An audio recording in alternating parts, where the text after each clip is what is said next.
Okay, I'm the middle of the Oreo sandwich. we are live on the MCU'S Bleeding Edge. We are live. How's Oh, that? there we go. There we Look at go. that.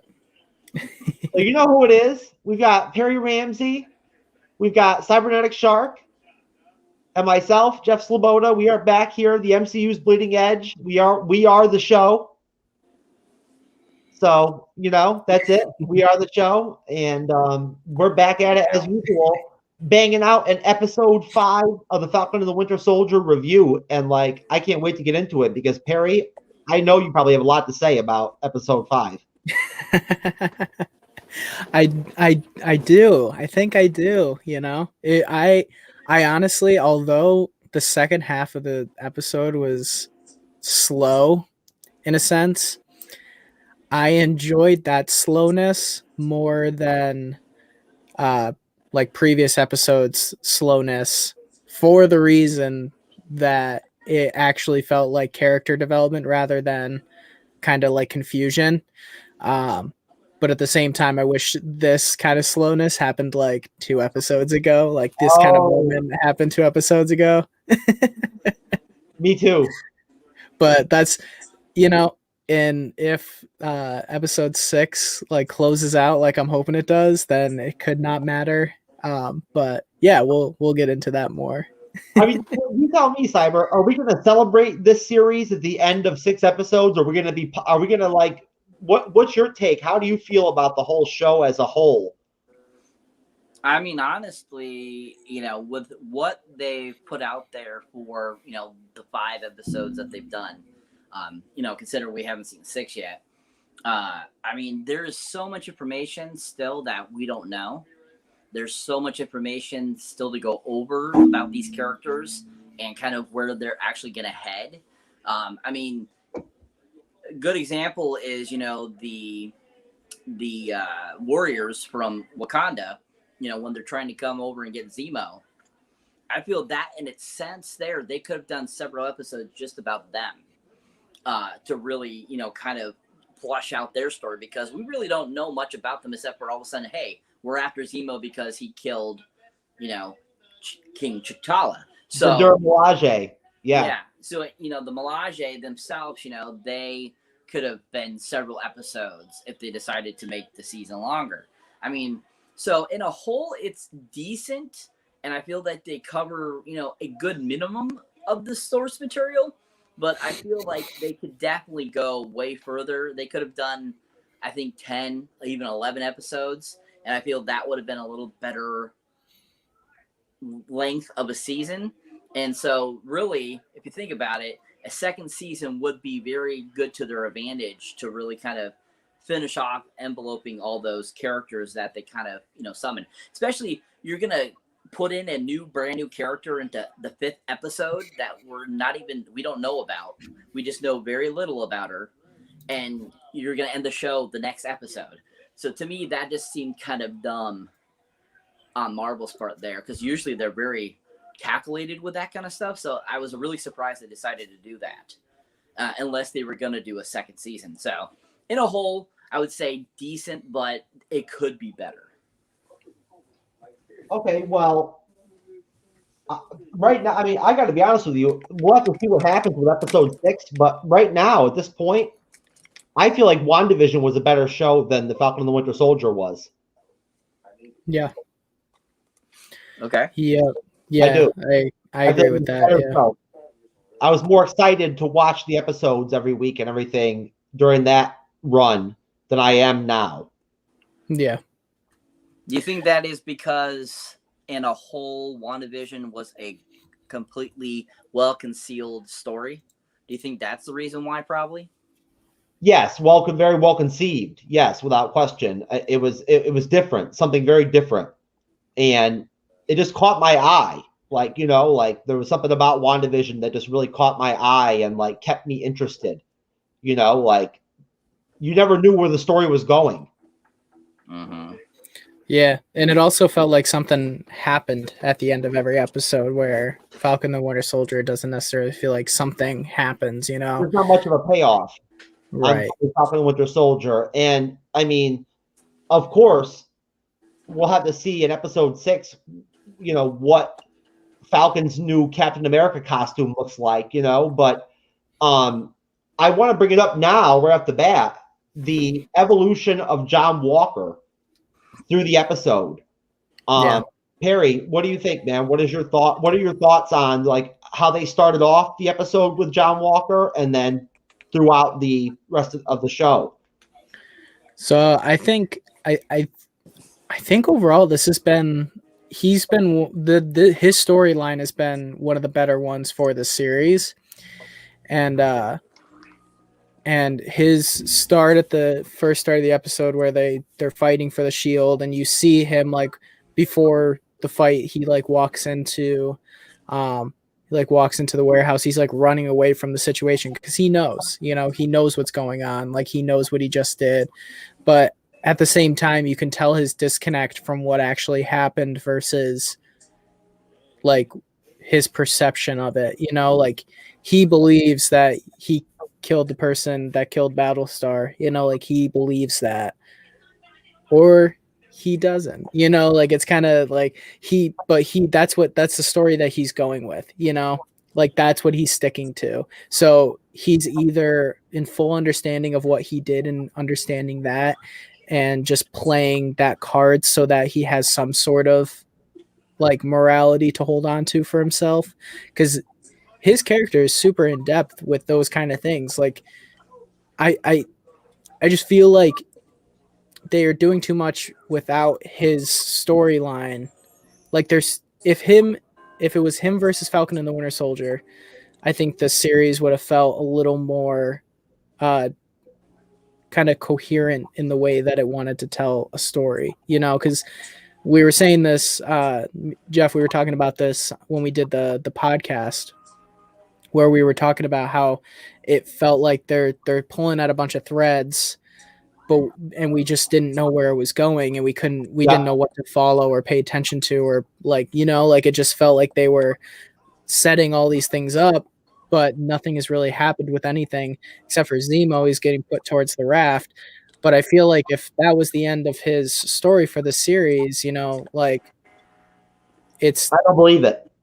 Right. And like you can, and it's like, I don't think it's the end of Zemo, like, but if it's the end of him for this series, like if that's the last that we see of him for the series, it kind of feels like we spend too much time with him just for him to be pushed to the raft. So episode 6 will answer that. But like when we're talking about John Walker, like I feel like we should have spent a lot more time with him and like gotten to know him better, and maybe in the beginning cared more about him, because we saw glimpses of him being like the soldier, and he's got these medals, he's got these accolades, like he fought for the country, he has these attributes that people are respectful of and stuff, but it was a show. It was just telling us rather than showing us. And I think if they did more showing rather than telling, we would care more about his struggle and his decline into the character he is now, where now they stripped him of like they stripped him of the Captain America name and gave him other than honorable discharge. And so it's like, it just feels like I didn't feel much when it happened, in the sense that I knew it was like, okay, this is that he's being put in this really crazy situation, and obviously he has other things going on in his head, like like you can tell that there's something wrong there. There's something that he's got going on, and this whole experience has been traumatic for him for various reasons. But you don't get that at like one-on-one experience with him in the beginning, where you get a sense of who he is at his core. We just get a glimpse of it in the beginning, and then all of a sudden he's starting to do these things and saying these things and taking like this responsibility to to a point where he doesn't know what he should be doing, and I think he's a hell of a character. I mean, you tell me, Cyber. What are they going? They're definitely going to use him, and this is just going to propel him into other stuff in the MCU without question. Yeah. Oh yeah, most definitely. I mean, just the way they are taking the character in the last episode, we could see exactly that this isn't the last we're going to see of him, especially because he's being introduced to, the character that Julia Louis-Dreyfus is playing in the series. We're going to see her down the road too. So that kind of concrete evidence. What is her name again, Cyber? What is her name? In the series? Yes. Oh, it's like Agent. It's like 5 names. It's some crazy name. I can't remember exactly. It's like Juanita Carlosa, something like that. It's Valentina Allegra de Fonte. Yeah, De Fontaine. De Fontaine. Yeah. Yeah, I knew it was some Spanish name. Yep. That, and like even in the episode, she's like, "Yeah, you can just call me this." Yeah. It's a Valentina what? Which is really funny. I cracked up. Yeah. But it's Valentina Allegra de Fontaine. Yeah. So Allegra, as she likes to be called, basically we're just getting introduced to her, and she gives, John Walker her business card. So that to me is saying this is not the last we've seen of John Walker. I mean, just to throw it out there, I think this is the beginning of seeing U.S. Agent. I can't guarantee it is, but that's the way I feel it's going in that direction. Especially with the end credit scene in this episode of The Falcon and Winter Soldier as well. So, most definitely. Yeah. I found her. Okay. She's in the comics, she's Madam Hydra. So, so that's kind of like a lot of the people that are talking about it. That's the direction they're thinking they're going to go with her. We had heard. I'd heard in the beginning of the show that there might be a Madam Hydra during the show. That it's very interesting. I mean, I'll tell you right now.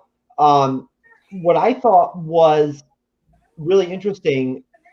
There were multiple aspects of the episode that I thought were great, but the actual fight scene, the initial fight scene, the way they started off the episode, I felt like was really great. Like, I mean, it really stood out.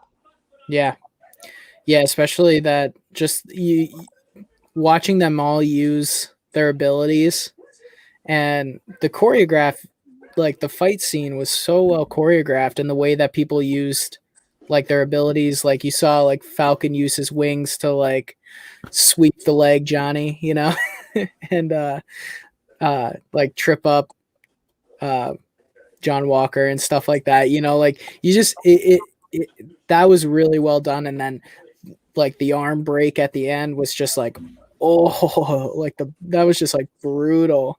I didn't think that they would do something like that, because they showed it too. Like it wasn't even like they held that far back. Like they went for it. Yeah.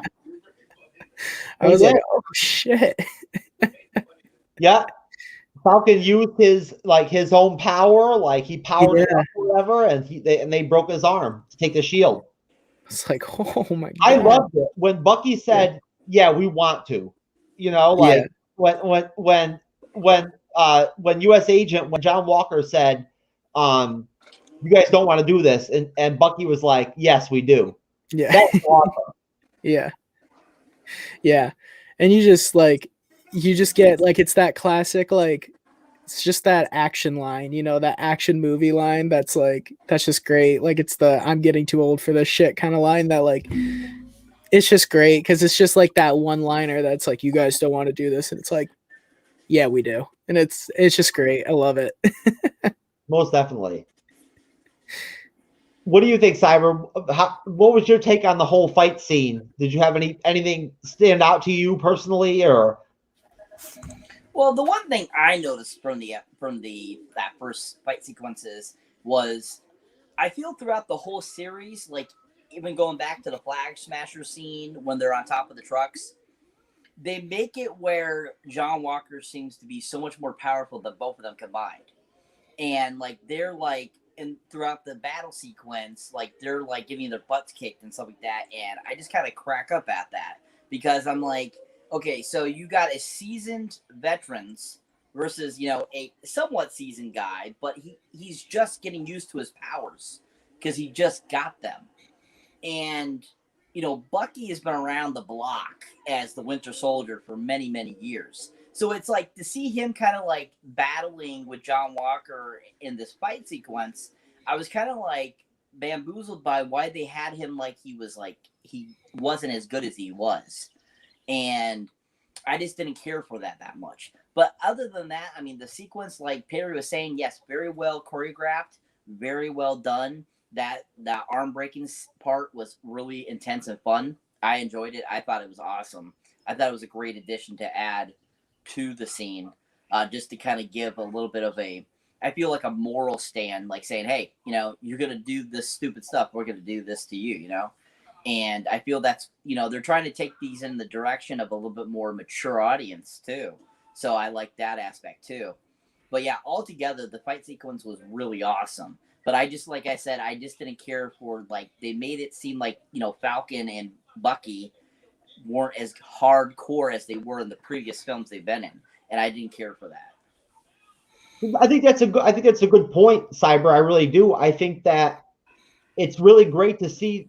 I don't want to say that there was like a dark tone necessarily to the episode, but they definitely pushed the violence hardcore there, you know, in the beginning. And they definitely, I mean, they showed blood, you know, like there was blood, you know. I mean, Disney doesn't usually like very much blood, but I'll be honest with you. What I really want to hear what both of you guys think about it now that you've had time to, like, you know, to really digest it.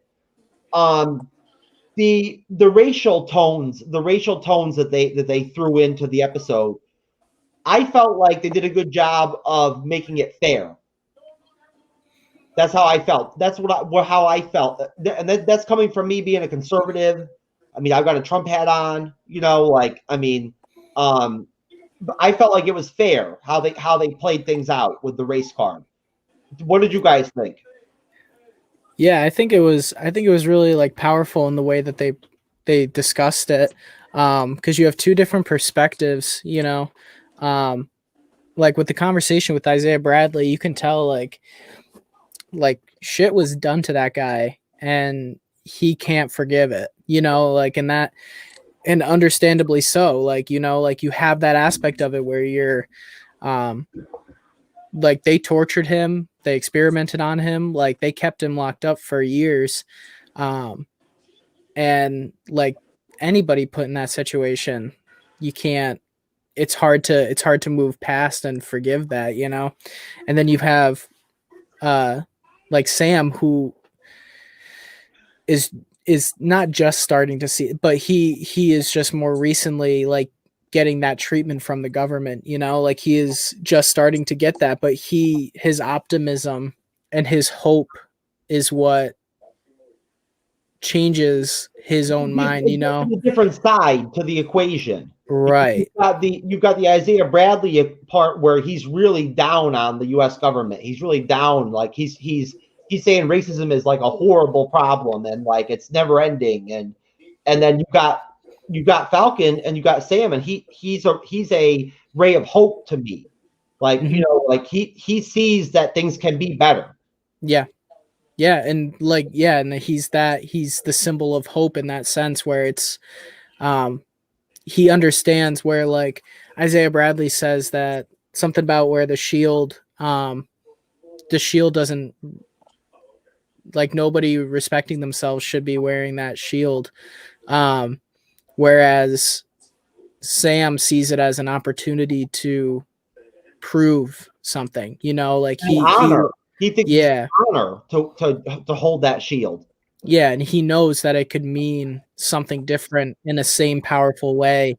So he understands Isaiah's point of view, and he understands why, but he also understands that there's a chance that if he takes on this role that things can change fundamentally, and I think that's a really powerful conversation between the two of them, because you have two different, like you said, differing opinions on the same equation, um, and Sam sees it in a different way, a less pessimistic way, in a sense, where he can see the hope and the light on one side, and know that he can, if he doesn't stop trying to change things, then it is lost. That's why I think it was fair, Harry. You Yeah. know what I mean? Like, I think that overall, the way they handled things was fair. Yeah. It was. I think it was a really powerful conversation, a really powerful notion, and it was really cool that they explored that in that way. Well, yeah. I mean, you tell me, Cyber, when Bucky actually acknowledges to Sam, like, hey, me and Steve never accounted for the fact that that you were going to be a black Captain America. That was pretty poignant, wasn't it? It was. I mean, yeah. I mean, they probably didn't take that into consideration, but at the same time, I don't think they look at Sam as being black or any ethnicity. I think they just see the person that he is, and that they just knew that he was the right one to take on the mantle. And going back to how the episode kind of took on the racism and so forth and stuff like that. As Perry was talking about, you could see the two different dynamics between the two characters. Between Isaiah and between Falcon, because Isaiah's from a way different generation than Sam is, because they're like 30, 40 years apart. So I mean, what Isaiah went through, you can see why he's still the way he is, because that he experienced that firsthand, because times have changed so much since he was first around. Whereas Sam, he's lived in a time frame where it's become more accepted. There's things changing and evolving and so forth and stuff like that. So him being so much more optimistic than Isaiah is, you can see also another reason why Cap chose him to take on the mantle too, and that is I think that's what Marvel's trying to kind of do, is kind of push it and change it to where these different ethnicities are becoming different characters that we really haven't explored yet. Because if you think about it, I mean, from the get-go of the MCU back in 2008, it's primarily been, unfortunately, white men that have been the main superheroes they've been using, and the few, white females, with the exception of like Gamora, who is played by a black actress, but you don't know that because she's supposed to be an alien, so it's like, I feel that's what they're trying to do, and what they were trying to kind of convey in this series, to kind of show that they're trying to shift into a different direction. That's a good direction. I think it's a good direction. I think that you know what? It's going to be really great to see a black Captain America. It really is. I'm proud of it. I mean, I'll tell you right now, I've been totally on. I've been all over this whole Sam being the Captain America for a minute now, thinking it's awesome. Like, I hope they make movies with him. I mean, I don't know what the next step is going to be. They haven't announced the season 2 with the show yet, but I would love to see a Captain America film with Sam. I would love it. Yeah. Yeah. It sets up such an important step in that direction, like creating a superhero universe for everybody, and everybody can look up to whatever character they want to and feel like they can recognize themselves in those heroes. Because that's like a big thing for a lot of people, is that when they read these stories in the comics or see these movies and stuff, they want to feel like they can be that character. Like that's something like that people want to feel like. And when they're constantly white characters and you're not white, like, you don't feel as connected as an experience as a person to that. And that's one thing that I've like listened to a lot of people talk about with that, and that's why I'm saying I don't have that experience, but being able to like listen to people talk about what that is kind of like, it puts it into a perspective where it's such an important thing. And that's why like Black Panther was so monumentally important, is because for the first real time, besides like Blade in the late 90s, there was an African American hero that kids could connect with and feel like they had a hero that they connected with and they felt represented by, you know. So it's going to continue, which is great. And I really hope that they do make a movie with him, because Anthony Mackie's great. Anthony Mackie's so great. Yeah. And I just want to keep seeing him being him on screen, you know. And great point. And I think it's just really is. Yeah. And I think he's going to do a great job, and whatever direction they take the character, because at this point it does seem like he's probably going to be one of the main leaders of the Avengers, which is another really cool thing. Most definitely. He will be a pillar of the next Avengers team without question, because he's a young guy. So, I mean, there's no reason why he won't be around 3 or 4 years from now when Kevin Feige decides it's time to roll out another Avengers film. We don't know when that's going to be, but it's fun to think about and speculate who's going to be on that next Avengers team. It really is. Like, you know, think about it. It's fun to think about. Like, what's going to happen to the Vision that we saw in WandaVision? Right. Yeah. Like, where's he going to be? Yeah. Yeah, and it's cool too, because they're setting up like the Young Avengers too, and you're wondering what they're gonna do with them. Are they gonna be in the Avengers movie? Or are they gonna stay in their own kind of thing? Like, what kind of? It's really cool, like looking 5 years into the future and seeing all this potential prospect for what they can do, and thinking about it a lot. We're gonna get Loki, right, Cyber? Like, I mean, we're going to get Loki next, and that's going to be monumental. Yeah. Like we were talking about that earlier, you know, Loki is going to be a fantastic series. And like I mentioned before, they're shooting both seasons back to back already. They already greenlit a third season too. I don't know if you guys knew that. Really? Yeah, because when season 1 was first announced, they started shooting like a month later. And then about, like I said, halfway through the first season, they said, oh, season 2 is greenlit, and we're going to start filming right after season 1's finished. Then after they got done with season 1 and they were about to start on season 2, they said, oh, we're also greenlighting a third season 2 as well. So there's a lot of information that they want to get out with the Loki series. And I think that's probably why they're doing that. But also another thing, I don't know if you guys knew this, but did you know that on set of Doctor Strange 2, the twins were spotted on set with Wanda? Oh, really? Yeah, while filming it over in, I think they were up in Canada at the moment. I think is where they were finishing filming.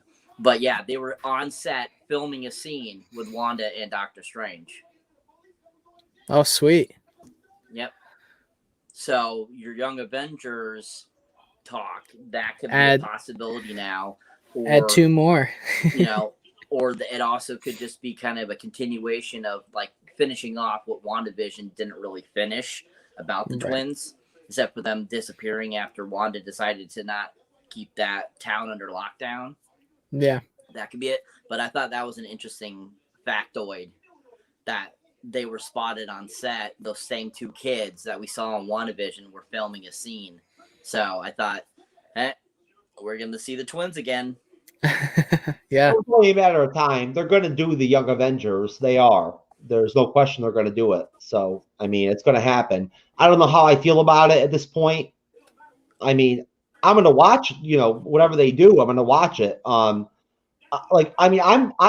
feel positive about Hawkeye. Like what they're trying to do with Hawkeye, with having the Kate Bishop character switch over, becoming Hawkeye and everything. Like, I think that's going to work out great. Like, I'm looking forward to it.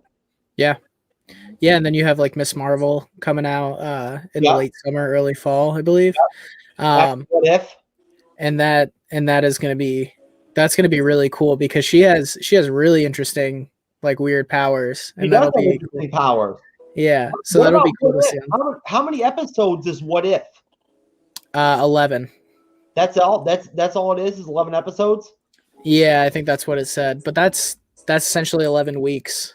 That's gonna It's be, those are going to be interesting reviews, guys. Like yeah, that's going to be fun to talk about.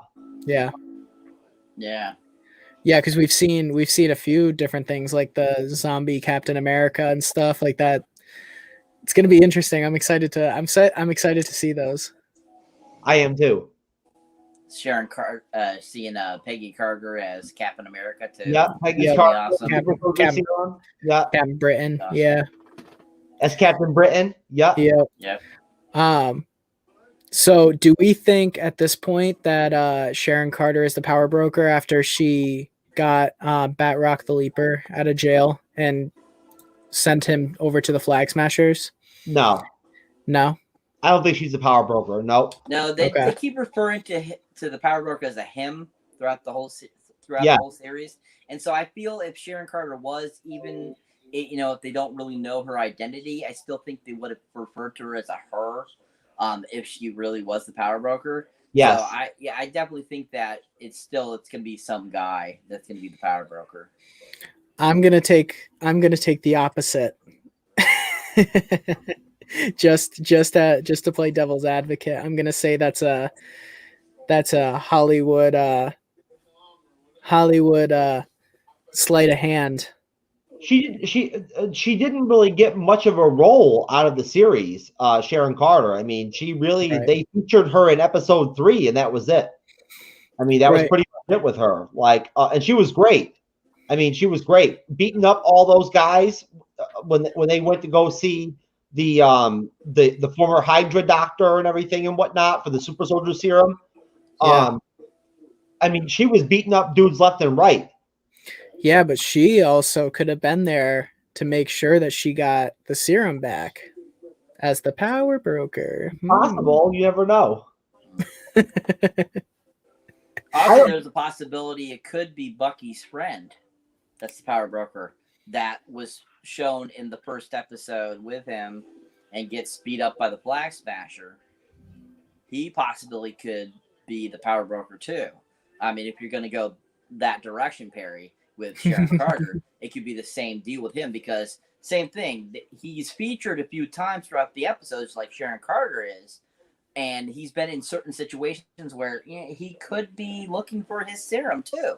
So, I mean, that's also a possibility that some people have talked about. I've seen. Yeah.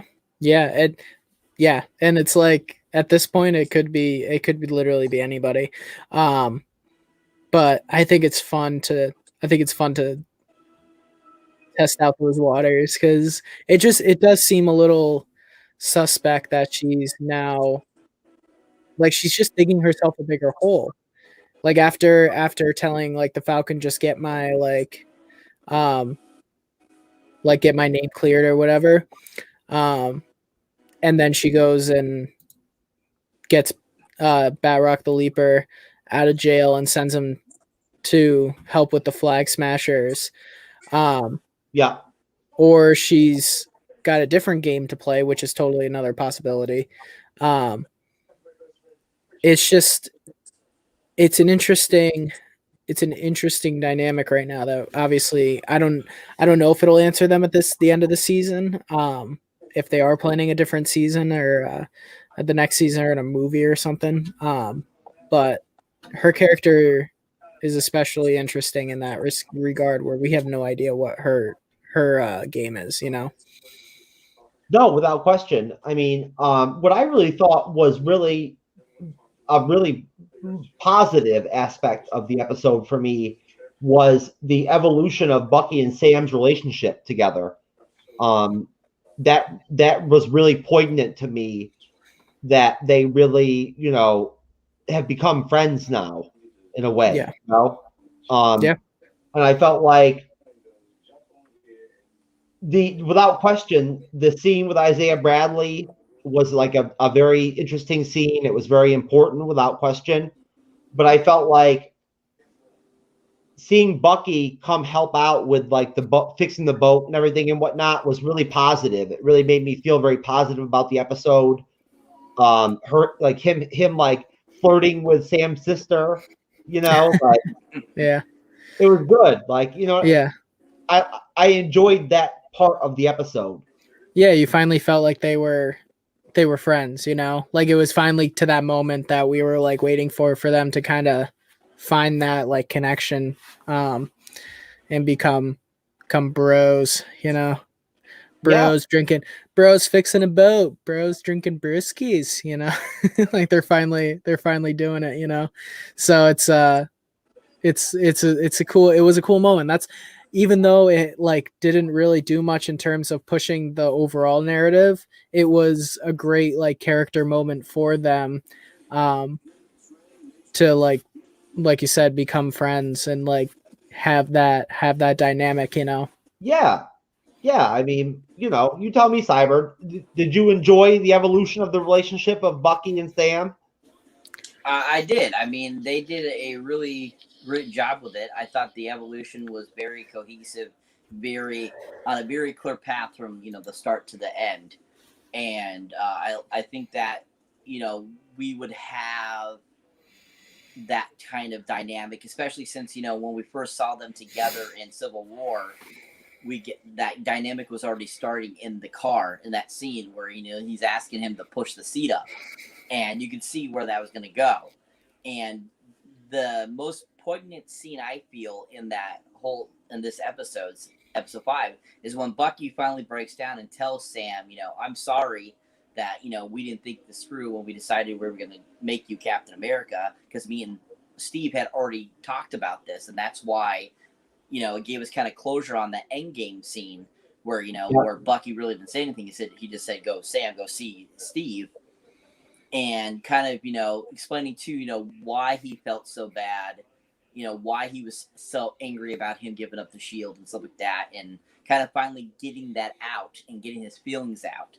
I thought that was the most poignant part of that scene, of showing their relationship, because I feel once they did that, it's like, boom, we're bros, we're best friends, we are a team. And when Bucky says, you can call me anytime, right there, to me, shows that scene really proved to be their final point of becoming a full-fledged team. Because throughout the rest of the episodes, Bucky's always like, no, we're not a team, blah, blah, blah, and stuff like that. And that's because of that anger he had, right, of him giving up the shield and not, expressing to Sam, that's why I'm upset. So I thought that scene itself was probably the best part of that evolution of that relationship, but also the best part of this last episode too. That was like one of my favorite scenes of this whole episode. Yeah, and it was really cool for them to have those conversations. Like it was a really good character moment for both of them. Finally like discussing like the elephant in the room, so to speak. Yeah. So yeah, it definitely, like I said, this episode I enjoyed a lot more because it felt like there was a progression of like the characters with each other, because we'd been like that, like tension between them had been like happening all season, and we were like, when are we going to get to the point where Sebastian Stan and Anthony Mackie are going to be like they are off screen, because off screen they're a lot of fun to watch in interviews, because they already have that like brother dynamic where they make fun of each other, they work like with each other, like they have like that banter, like they have that relationship because they've worked together for years. And to see it on screen finally is fun. It was good to watch. No, without question. I mean, what I wonder is, where does John Walker go from here? Like, how is that going to play out? Because I mean, we saw him in the end credits building his next shield. Like, where does he go now? Like, does the Thunderbolts pop in now? Like, I mean, how's this going to play out? Is the question. Yeah, it's an interesting question, because it is, when you look at the last episode, you're like, okay, they're setting up like Falcon and the Winter Soldier versus the Flag Smashers, but like it in like Cyber, like you were saying before with like John Walker, this was his like first step into becoming US agent. That now we're looking at it and we're like, okay, is he gonna show up in episode 6 to like, is he going to the fight? You know, like is he gonna like go all out and just be like, no, I need to finish my mission, kind of mentality, or is he gonna show up at the last like 10 minutes of it, setting up his future in the MCU? You know, so it'll be episode 6 will be really interesting in answering like that question of like where his role will be, because it could go either way, you know? Like, yeah, great point, Perry. I think that was a really great point. I think that, I mean, he could go. You never know where he could go. I mean, to be completely honest with you, I mean, we talked about this before. I've talked to both of you about this. I really feel like John Walker is like the Monica Rambeau of this series, basically. Yeah. Yep. Yeah, he definitely is like the new character that's going to be playing a role in these grounded shows, you know. I don't know where he'll be in movies.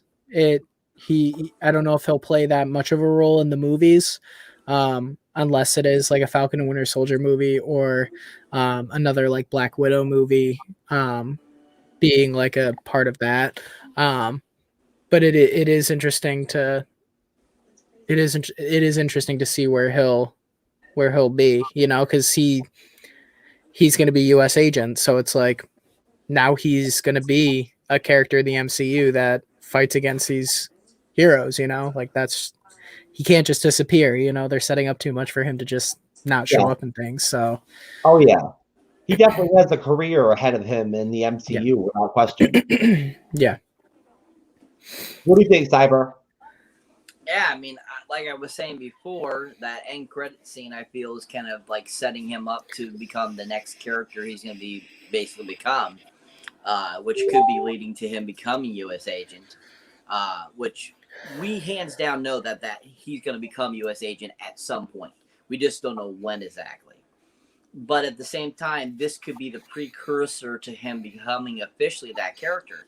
And the fact, like they said, like we were talking about it, Lager coming in this last episode, giving him her business card, saying call her so they can talk, and then showing that end credit scene showing him building a shield. That to me is just, you know, Marvel kind of that teasing, saying, hey, yeah, U.S. agent's coming, U.S. agent's coming. And the fact that, you know, we can see in this last episode, John Walker's mentality is completely changed from what it was in the very first episode. He is not the same person. You can see that the mythology of U.S. agent is kind of evolving there.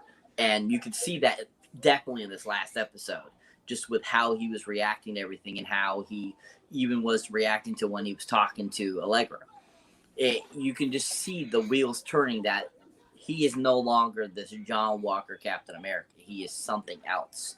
And that his evolution has now officially begun, and we're going to see him alter and become something else. So with the whole episode and all, and just his evolution throughout the whole series, I can see it being a really classic thing to do. And I just see Marvel doing that in this final episode, showing him officially coming out as U.S. agent. Even if it's not like at the beginning, the middle of the episode, I can see it at the very end, maybe another post-credit scene, or just like right at the end of the episode, all of a sudden he becomes U.S. agent. Yeah. Good call, Cyber. No, most definitely. I think that, like, I mean, you already know how I feel about it. I feel like John Walker was the Monica Rambeau of the series, without question. I feel like he stood out to me as a character more than any other character on the show stood out to me. Like, to be frank, I mean, like, you know, I felt like when they first introduced him, like Perry said, they made him look really good. Like, he sounded great. I mean, when you first saw him the first time on the series, you were like, oh, I like this guy. You know, like, he seems like an all right guy. And you're right, Cyber. He kind of went off the deep end and I'm assuming it's because of the serum that caused him to do that or whatever. But like he went off the deep end during the episode and like lost control. Well, Yeah. it's like how Battlestar explained it in episode 4 before that. He says the serum amplifies what you already have in you. So basically, as the episodes went on, you could see John Walker changing as each episode went along. So I think when he finally took the serum, it just kind of amplified what he already had in him, and bringing out U.S. Agent. I think that's pretty much what they were trying to show, and kind of what happened. Especially when he killed that Flag Smasher. I mean, like we were saying before, the MCU usually doesn't show blood, doesn't show all this kind of stuff, and they went to town with this and showing the blood all over his shield. So, I mean, that right there shows you that there was something already in John Walker that was not there, or just wasn't as apparent because he hadn't taken the serum yet, which made him just become more aggressive, which would probably bring out that anger in him and cause him to be more like U.S. Agent. Yeah. Most definitely. Harry, looking back at the whole episode from start to finish, is there anything that we skipped that you found was like really important to you? I think the stuff that we talked about was a lot of the stuff that I did want to pay attention to, talking about Zemo's future, John Walker's future, the relationship between Sam and Bucky, but the last part of the episode where they're in the GRC building and all the lights go out, and then it's the red lighting, and it's signifying that they're going to be like something bad's going on. The Flag Smashers are probably taking over the building and all that stuff. But that was one thing that was interesting because they're going right to the source now, and also how did they get to New York City? This is just a plot point to me that I don't have to think about and don't have to I don't have to make an issue of it. But these guys are fugitives. We're living in a very security driven airport security, and they went from Europe to New York City, one of the most secured airports in the country. And they got over. I don't know if they took a boat. I don't know if they just hopped in a boat and came over. But I want to know how they got over here. I want to know that part of it. I get where you're coming from, brother. It's just a plot point that I thought of, and I was like, no, I'm not gonna let this ruin it for me. But I think I wanted to know that they were going there. I wanted to see their plan a little bit more beforehand. I wanted to see them working out a plan, because I feel I don't know if it's an artistic choice for the series for us to be in the dark like the Falcon and the Winter Soldier are, how everybody else is in the dark about their plans. But I would have liked a little more hint towards what they were planning, because they keep saying, hey, we got to do something, but it just didn't feel like they were gearing towards that moment of them taking over the GRC building, or it's insinuated that they're going to be taking over the GRC building, but I would say that's one of the only things that we hadn't talked about yet, was that last scene where the lights go out in the building and the red lights go on, and it's basically party time for the Flag Smashers now. Have you guys thought about that at all? In terms of what do you think their game plan is at the GRC? Because I don't know what going to the main building is going to do besides hostage situation, forcing them to make things go back to normal. But any logical person knows that it's not just a one group of government officials that make the decisions, you know, like somebody else would have to like the decision would have to go through a process. So I don't know if they're thinking like hostage situation and like forcing the government to like do something or like forcing their hand in that sense, Yeah, I or think if they're gonna okay, yeah, Yeah. because if they go in there and demand that the GRC do something, that's where I'm gonna be like, well, they don't really have that power. They're a coalition of people, like they're a committee of people, so they can't really do much in that sense, you know. Well, it'd be interesting to see how it all plays out. I mean,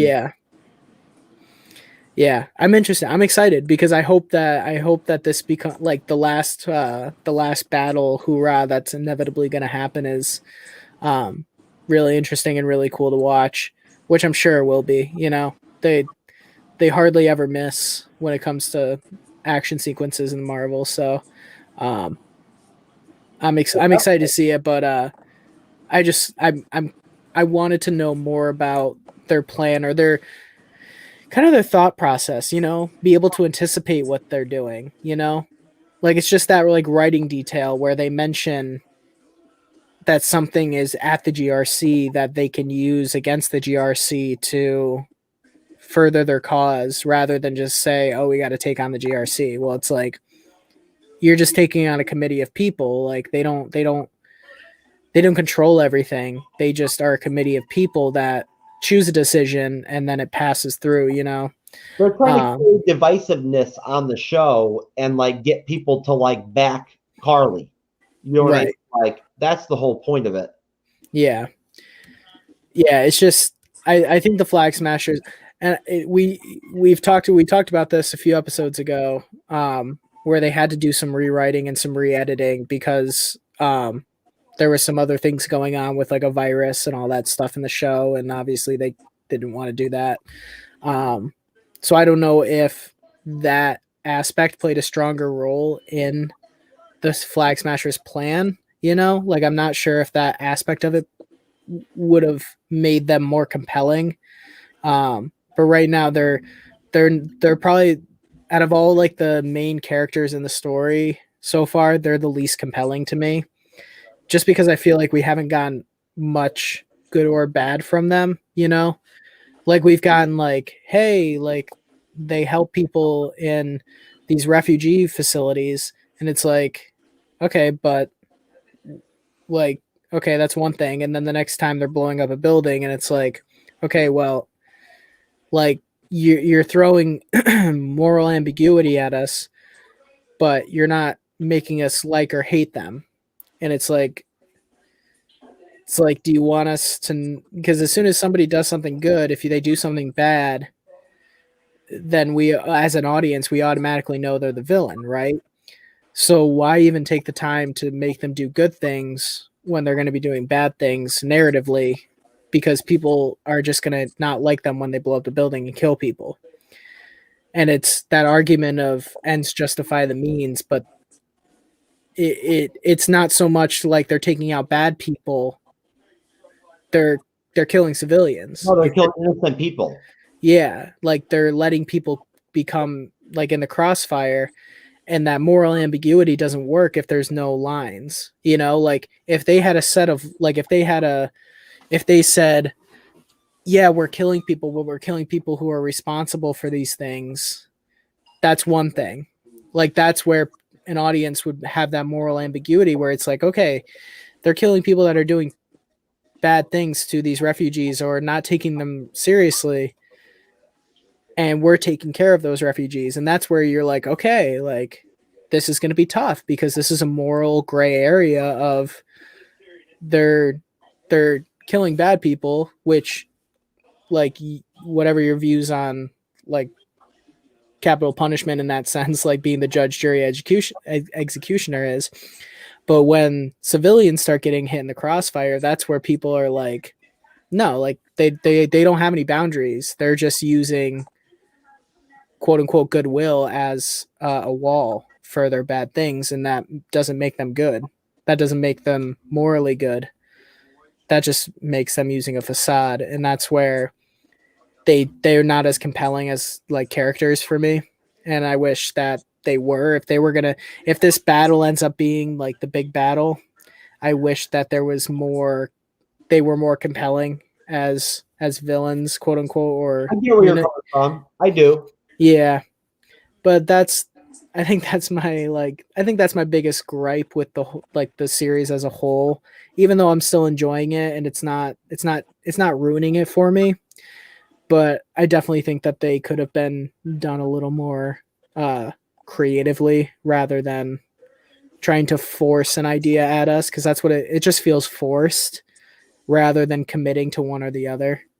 Well, I feel like, honestly, guys, I feel like for episode 5, I think we've kind of like basically talked what there is to talk about, to be quite honest. At that point, I think I'm gonna go ahead and cut it right here. And we'll just call it a night, and I'm gonna go ahead and send over to you, Cyber, and send over to you, Perry, to say your goodbyes and everything and whatnot, and then we'll call it a night. Sounds good. Okay. Well, Cyber, you want any shout outs? Basically, if you enjoy our streams, guys, check out all of us on our respective platforms. I'm under YouTube. We're under the MCU's Bleeding Edge, along with Mr. Jeff Sloboda over there. We're also on Rizzle, me and Jeff are, under Cyberneticshark as well. The Marvel's Studios Dimension is my newest Marvel channel, so everything Marvel will be on there from now on. Jeff is the conservative voice on Rizzle 2 as well. He has his MCU channel over there as well too, and we talk all kinds of cool stuff like that. Perry has his podcast. He has not joined us on Rizzle yet, but he is supposedly going to. We're waiting. Just waiting on him to join us. Hey, I click submit on my last paper tonight, and then this weekend it is game on, brother. It is game on. Okay. That's good to hear, Perry. So supposedly, people, he is going to be joining us after tonight. So just an FYI there for you guys. But definitely check out his podcast too. It's going to be exciting. Yeah. So I can't wait to see him. We're gonna have a trifesta, as I like to call it. But yeah, just a shout out to everyone. Thanks for watching. Thank you for watching our content on any platform that you do. And we always enjoy having people, watch us. We enjoy talking about this stuff. It's so much fun. And, we will keep on talking about it until there's no more to talk about. And I want to thank Cyber and I want to thank Perry dearly for all of the time that they've spent putting into these shows. Thank you, guys. I really appreciate both of you. And Perry, if you want to take us out. Yeah. And for Cyber, for Jeff, I'm Perry. This was the MCU's Bleeding Edge review of Falcon Winter Soldier, episode 5. Oh, he left instead of ending it. Oh my gosh.